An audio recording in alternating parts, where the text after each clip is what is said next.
কথা বন্ধু audio book চ্যানেলে আপনাদের সবাইকে স্বাগতম। আজকে পাঠ করব তাসলিমা নাসরিনের লেখা জনপ্রিয় উপন্যাস শোধ এর ৭ম পর্ব। গল্প পাঠে আমি অনন্যা, আপনাদের বন্ধু। এই বাড়িটি হারুনের কেনা দোতলা বাড়ি, বাগানসহ বাড়ি। শ্বশুরবাড়ি না বলে বরং আমার বলা উচিত স্বামীর বাড়ি। কিন্তু শ্বশুর শাশুড়ি, দেবর, ননদ সঙ্গে থাকলে শ্বশুর বাড়িই বলতে হয়। তা বলিও। তা বলায় হারুন অখুশি হয় না। সবচেয়ে বেশি খুশি হন শাশুড়ি। তিনি নিখুঁত বর্ণনা করেন শ্বশুরের কি প্রতাপ ছিল এককালে। প্রতাপ যা ছিল নোয়াখালীতে ছিল। রানু বলে, বড় প্রতাপশীলী কেরানি ছিলেন কি না। তবে যে শাশুড়ি বললেন বড় অফিসার। ঠোঁট উল্টায় রানু, বলো যে মন্ত্রী ছিল। দোলন গায়ে নিয়ে আমার অসুস্থ শরীরের পাশে বসে সুমাইয়ার গল্প করে। দোলনের শ্বশুর শাশুড়ি সুমাইয়া বলতে পাগল। ওরা ওকে একটু কাছছাড়া করতে চান না। একদিন সুমাইয়া বাড়ির বাইরে কাটালে তো শ্বশুর শাশুড়ির ঘুম নষ্ট। তাহলে কি এই ১.৫ মাস ধরে ঘুমোচ্ছেন না দোলনের শ্বশুর শাশুড়ি? আমি ভাবি। দোলন মুখ মলিন করে বলে, হারুনের বিয়ে ইত্যাদির কারণে ওকে বাড়িতে এসে সংসারে সাহায্য করতে হচ্ছে। হারুনি ওকে অনুরোধ করে শ্বশুরবাড়ি থেকে এনেছে। নতুন বউকে সংসারে সব বুঝিয়ে দিয়ে তবে ও ফিরবে শ্বশুরবাড়ি। মন পড়ে আছে ও বাড়িতে, কিন্তু ভাইয়ের ব্যাপারটাও তো তাকে দেখতে হবে। দোলন ঘর ছাড়তেই রানু বলে, মন পড়ে আছে না ছাই, খবর নিয়ে দেখো গিয়ে শ্বশুরবাড়ি থেকে ঘাট ধাক্কা করে বের করে দিয়েছে ওকে। আরে যা, তা কেন হবে? তা না হলে এ বাড়িতে পড়ে আছে কেন? রানু এত খবর কি করে রাখে আমি বুঝি না। ঘরের এক কোণে বসে সারাদিন কুর্সি বনে যখন, দেখে মনে হবে সংসারের সাথে পাচ্ছে নেই। অথচ কোথায় কি ঘটছে, কার মনে কি, সব ওর কাছে জলের মতো পরিষ্কার। রানুর মতো খুঁটিনাটি আমার জানতে ইচ্ছে করে না। হারুনের ভালোবাসা পেলেই খুশি আমি। রানুর না হয় ইচ্ছে হয় এ বাড়ি ছেড়ে অন্য কোথাও নিরালায় সংসার পাততে। আমারও ইচ্ছে ছিল এমন, কিন্তু ধীরে ধীরে টের পেয়েছি যৌথ পরিবারের বাইরে হারুন কোনো পরিবারের কথা ভাবে না। না ভাবুক, ভালোবাসা থাকলে বাঘের অরণ্যেও বাস করা যায়, না থাকলে ভূস্বর্গেও নয়। ক্লিনিক থেকে আসার পর গা পুড়ে যাওয়া জ্বর হলো আমার। হারুন এই জ্বরে আমাকে বুকে জড়িয়ে রাখে, মুখে ওষুধ তুলে দেয়, গায়ে হাত বুলিয়ে দেয়, গালে চুমু খায়, বলতে থাকে, লক্ষ্মী সোনা আমার, শিগগিরই সেরে ওঠো। সেরে উঠলে আমি তোমাকে সীতাকুণ্ড পাহাড়ে নিয়ে যাব। সেরে উঠলে আমাকে তুমি কি দেখোই না, কত কি। জীবন তো কেবল শুরু হলো আমাদের, তাই বুঝি? ওষুধে কতটা জানি না, হারুনের আদরেই যেন আমি সেরে উঠি। হারুনের স্পর্শ আমাকে একটু একটু করে সুস্থ করে তোলে। এই বাড়ির কেউ জানে না যে আমার আর হারুনের সন্তানকে সম্প্রতি খুন করা হয়েছে। একটি মৃত্যু ঘটে গেছে অলক্ষ্যে। একটি মৃত্যু আমার ভিতরে গুমড়ে কাঁদে প্রতিদিন। কেউ শোনে না, টের পায় না। এমনকি হারুনও যখন আমার পাশে ঘনিষ্ঠ হয়ে থাকে বা মিলনে মগ্ন হয়। ডাক্তার যদিও ১৫ দিন মিলন থেকে বিরত থাকার পরামর্শ দিয়েছিলেন, হারুন ৪র্থ দিন থেকেই মিলন ঘটাচ্ছে। এত যে সে গভীরে যায় তবু টের পায় না। আমি স্বামীকে বাধা দেই না মিলন থেকে। অর্থবান চরিত্রবান স্বামীকে সম্ভোগে বাধা দেবে এমন স্পর্ধা কোনো শরীরনীত থাকে না। আমার স্বামী জড় থেকে নিংড়ে বের করে নিয়েছে সন্দেহের বিষ, আমাকে শুদ্ধ করেছে। শুদ্ধ এক নারী ধবল বিছানা থেকে উঠে ঘরময় ধীরে হাঁটে। রান্নাঘরে, সেই পুরনো রান্নাঘরে, রসুনের আর রসুনির গন্ধ মম করে যেই ঘর, সেই ঘরে বসে স্বামী এবং স্বামীর পরিবারের জন্য নাস্তার আয়োজন, তারপর বাড়ি ভর্তি মানুষের জন্য নানা স্বাদে রকমারি খাবার রান্না করে রাতে শুতে যায় শুদ্ধ নারী। শুদ্ধ নারী শুদ্ধ শরীর নিয়ে শুদ্ধ স্বামী মেতে ওঠে অমল আনন্দে। আটার গোলার মতো দেখতে হারুনের আনন্দরস ভিতরে কোনো জোয়ার ঘটায় না। ডাক্তার ৩ মাসে জন্ম নিরোধক দিয়েছেন, প্রতিদিন খাচ্ছি তা। দোলন দেখে অবাক হয়ে বলেছিল, এসব করছো কি? বয়স তো কম হলো না, এখন আবার বাচ্চা টাচ্চা বন্ধ করছো কেন? জন্মনিরোধক যত দ্রুত সম্ভব দোলনের চোখের সামনে থেকে সরিয়ে নিয়েছি আমি। তুমি কি বাচ্চা চাও না? জানি না। এখনও জানো না তুমি বাচ্চা চাও কি না? তোমার বয়সে মেয়েদের 3-4টে বাচ্চা হয়ে যায়, তা জানো? আমি নখ খুঁটি মন দিয়ে। মাতৃত্বেই নারী জন্মের সার্থকতা ভাবি। ভাইয়া কি জানে যে তুমি জন্মনিরোধক খাচ্ছ? জানে। অবাক কাণ্ড, দোলন বলে। সুমাইয়াকে মুখে তুলে খাওয়াতে খাওয়াতে দোলন বলে, হারুনের বড় শখ একটি বাচ্চার। সুমাইয়ার যেদিন জন্ম হলো সেদিন সে ছোট বাচ্চাটিকে কোলে নিয়ে আনন্দে এমন চিৎকার করেছে যে ডাক্তার আর নার্সরা ধরেই নিয়েছিল হারুনই সুমাইয়ার বাবা, আনিস নয়। দোলন আমার জন্মনিরোধক খাওয়া আবিষ্কার করার পর শাশুড়িকে দুঃসংবাদটি দিয়েছে। সেই থেকে আমাকে আর হারুনকে সামনে পেলেই বলেন, একটা বাচ্চা না হলে চলবে কেন? বিয়ে হয়েছে তো কম দিন নয়, আমাকে নাতির মুখ না দেখে যেন মরতে না হয়। হারুন চুপ করে শোনে আর মিষ্টি মিষ্টি হাসে আমার দিকে তাকিয়ে। চোখের সামনে চাপ চাপ রক্ত, রক্তের দলা কুণ্ডুলি পাকিয়ে ধেয়ে আসতে থাকে আমার দিকে, যেন আমাকে এখনই ঢেকে ফেলবে। আমি লজ্জায় লাল হই না, লাল হই রক্তে, আমাকে ঢেকে ফেলা রক্তে। গর্ভপাতের পর জরায়ুর অসুখে 7 দিন ভুগে যখন বিছানা ছেড়েছি, ইচ্ছে করেছে ওয়ারি যেতে, বাবা মাকে দেখতে। হাউনকে আমার ইচ্ছে কথা বলছিলাম যে ওয়ারিতে কদিন থেকে আসি। হাউন আপত্তি করেছে, বলেছে আমি কোথায় যাব না যাব তাই বাড়ি থেকেই সিদ্ধান্ত নেওয়া হবে। এই বাড়ি এখন আমার বাড়ি, আপন এখন এরাই আমার, হারুন আর হারুনের আত্মীয়রা। এরা যত আমার ভালো চায় তত আর কেউ চায় না। আমার ভবিষ্যৎ ওয়ারির কারো সঙ্গে আর জড়িত নয়, জড়িত হারুন আর তার আত্মীয়দের সাথে। আমি এখন যত না আমার বাবার কন্যা, তার চেয়ে বেশি আমার শ্বশুরের ছেলের বউ। আমি ঠিক বুঝে পাই না হঠাৎ করে আপন কি করে পর হয়, আর পর কি করে আপন। বিয়ে নিশ্চয়ই সাংঘাতিক একটি ঘটনা। এটি সামাজিক সম্পর্কে পরিবর্তন দিতে পারে, কিন্তু মনেও কি? আমি অবশ্য এর মধ্যে হাউনের আত্মীয়দের আপন বলতে ভাবতে শুরু করেছি, কিন্তু কিছুতে মন থেকে ওয়ারির কোনো স্মৃতি মুছে ফেলতে পারছি না।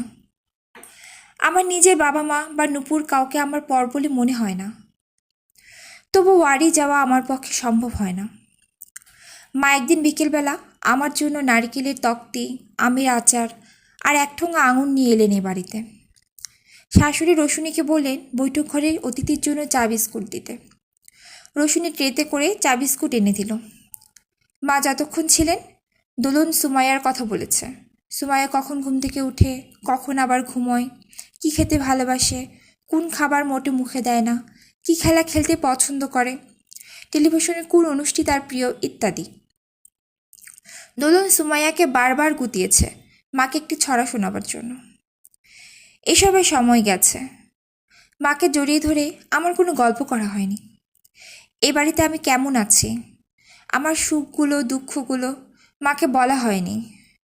মাকে বলা হয়নি গর্ভপাতের কথা। মা জানেন আমার জ্বর হয়েছিল, এটুকুই।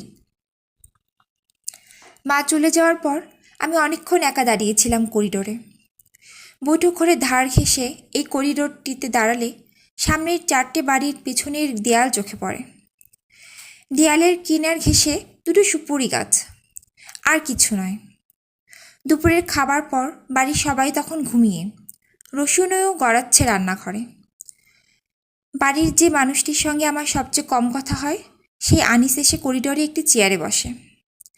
আমি সরে যেতে নিলে আনিস বলে, ভাবি বসুন। আমি দাঁড়িয়েই রইলাম।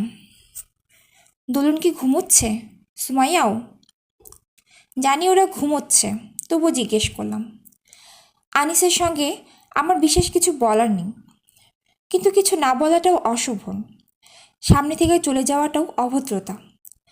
কারণ এ বাড়িতে রীতিমতো গুরুত্বপূর্ণ একজন মানুষও। আনিসের জন্য শ্বশুর শাশুড়ি তো আছেনই, হারুনও বেশ ভাবে। আমাকে জিজ্ঞেস করতে হয়, আপনার নতুন ব্যবসাপাতির কিছু হলো? কোনো এক কোরিয়ান কোম্পানিতে কিছু হওয়ার কথা ছিল, তাই না? সে তো বাতিল হয়ে গেছে।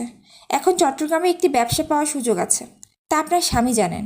কবে কি করবেন? আনিস আমার ধারণা হয় আমার কাছে জানতে চাইছে কবে হারুন ওকে টাকা পয়সা দিবে। আমি ইতস্তত করি। আমি যে জানি না হারুন কবে ওর সমস্যার সমাধান করবে, তা জানতে ইচ্ছে করে না। স্বামী যদি স্ত্রীর কাছে সব না জানায়, যা সে করছে বা করতে চাইছে, তবে স্বামী স্ত্রীর সম্পর্ক নিয়ে লোকের সন্দেহ হওয়া স্বাভাবিক। আনিসকে কোনো রকম সন্দেহের অবকাশ না দিয়ে আমি মৌন থাকি, যেন এই মৌনতার ও অনুবাদ করে নেয় যে শিগগিরই সমস্যার সমাধান হচ্ছে। কিন্তু আমার এই মৌনতার দিকে ঢিল ছুঁড়ে আনিস একেবারে অন্য প্রসঙ্গ টানে। কেন এত উদাস থাকেন আপনি ঝুমুর ভাবি?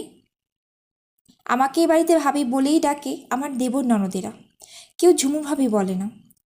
আনিসের ঝুমুর ভাবি ডাকটি শুনে আমার চেতনা হয় যে আমার নিজের একটি নাম আছে। আনিস কেবল আমাকে আমার নামটি মনে করিয়ে দেয় না, আমি যে অনেক দূর লেখাপড়া করেছি তাও মনে করায়। তাকাই আনিসের দিকে। লম্বা চওড়া বিশাল পুরুষ আনিস, ফর্সা গোল মুখে কালো চিকন মোচ মানিয়ে যায়, কিন্তু দাড়ি গজাচ্ছে গালে, সেটিই কেবল বেমানান। বুকের কালো লোমে হাত বুলোতে বুলোতে বলেও, চাকরি বাকরি করছেন না কেন? এরও কোনো উত্তর দেই না আমি। আনিস বলে, লেখাপড়া করে তাহলে লাভ কি হলো বলুন? ঘরে বসে রান্না করার জন্য MA BA পাশ করতে হয় নাকি? ঠোঁটে ওর ঈদের হাসির মতো চিকন বক্র হাসি। এর উত্তর আনিস আমার কাছ থেকে কি আশা করেছে আমি জানি না। বলা যেত, রান্না করতে হলে রসুনির মতো কিছু পাশ না করলেই হয়।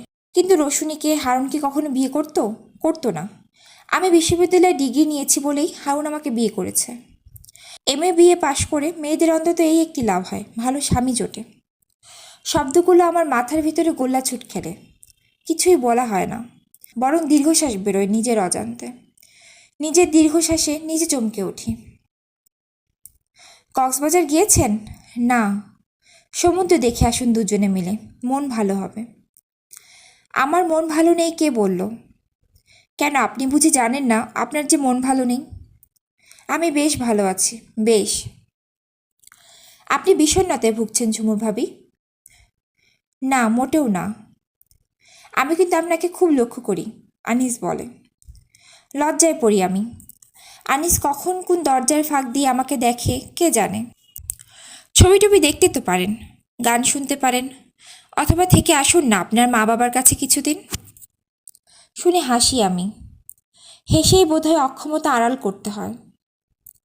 আনিসের সামনে আমি বড় অস্বস্তিতে পড়ি। ও সম্ভবত বোঝে আমি যখন দ্রুত চলে আসি সামনে থেকে, আমাকে বাধা দেয় না। আনিস কি টের পেয়েছে আমি যে কীরকম স্বপ্নহীন দিন যাপন করছি আজকাল? সেই ভ্রূণটি বেঁচে থাকলে আমাকে নানা রকম স্বপ্ন দিতে নিশ্চয়ই। এখন কোনো স্বপ্ন নেই আমার। হারুনের শারীরিক সুখের জন্য রাখা এক দ্বিপদী প্রাণী বিশেষ আমি। আমি আর কিছু নই, আমি কেউ নই আর। নিজের কষ্টগুলো আমি লক্ষ্য করি, প্রাণপণে আড়াল করতে চাই। কষ্টের ভাগ আমি কাউকে দিতে চাই না, এমনকি হারুনকেও নয়। আজকাল প্রায় রাতেই হারুন রাতে আমার শাড়ি খুলতে খুলতে বলে, এবার আমাদের একটি বাচ্চা দরকার। মনে মনে বলি, হ্যাঁ তাই, এবার আমাদের দরকার। সেবার আমাদের ছিল না। হারুন নিশ্চিত সেবার বাচ্চাটি আমাদের ছিল না। 1.5 মাসে কোনো মেয়ে গর্ভবতী হতে পারে কি না একথা হারুন কোনো ডাক্তারের কাছে জিজ্ঞেস করেনি, সবই অনুমান। গর্ভবতী হওয়ার জন্য একদিনে যথেষ্ট। পরের মাসে মাসিক বন্ধ হতেই পারে, এ কোনো অসম্ভব কথা নয়। যুক্তি দেখালে হারুন হেরে যাবে, কিন্তু তার সন্দেহ কি মারাত্মক হয়ে উঠেছিল যে সে কিছুতেই স্বীকার করতে চায়নি যে বাচ্চাটি আমাদের। হারুন এখন আমাদের বাচ্চা চাইছে। আমাদের বাচ্চার জন্য তার আবেগ এতই প্রচণ্ড এখন যে সে রাতে আমাকে বেশ কবার ঘুম ভাঙিয়ে শরীর নিয়ে মেতে ওঠে। এই যত না যৌন উত্তেজনায়, তার চেয়ে বেশি আমাকে বাচ্চা দেওয়ার উৎসাহে। আমাদের বাচ্চা।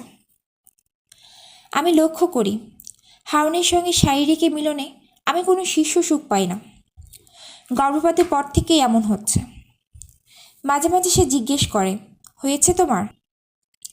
আমি হ্যাঁ বলি কারণ আমার ভয় হয় শিশু সুখ না পাওয়া আমাকে শারীরিক কোনো রোগ বলে ভাবা হয় যদি।